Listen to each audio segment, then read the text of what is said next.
মৃত্যু এক নির্মম অথচ অবশ্যম্ভাবী সত্য।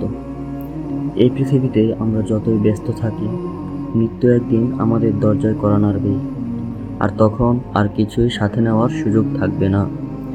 রাসূলুল্লাহ সাল্লাল্লাহু আলাইহি ওয়াসাল্লাম বলেছেন, তোমাদের প্রকৃত জ্ঞানী সেই ব্যক্তি যে মৃত্যুকে বেশি স্মরণ করে এবং মৃত্যুর পরের জীবনের জন্য প্রস্তুতি নেয়। আমরা এমনভাবে বাঁচি যেন এ জীবন চিরস্থায়ী, কিন্তু একটা দম বন্ধ হয়ে গেলেই সব শেষ। প্রতিদিন কারো না কারো জানাজা হয়, কিন্তু আমরা ভাবি না একদিন ওই কাঁধে আমরাও থাকব।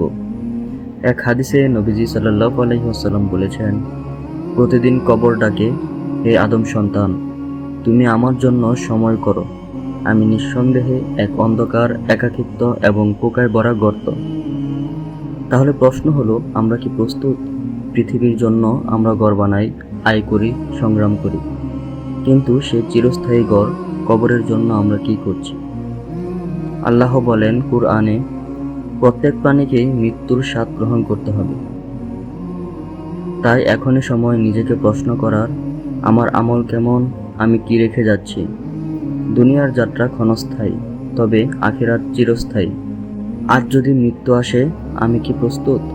মৃত্যুকে ভয় নয়, বরং মৃত্যুর পরের জীবনকে সুন্দর করতে হবে, কারণ মৃত্যুই আমাদের আসল জীবনের দরজা খুলে দেয়। আল্লাহ আমাদের সবাইকে হিদায়াত দান করুন। আমিন।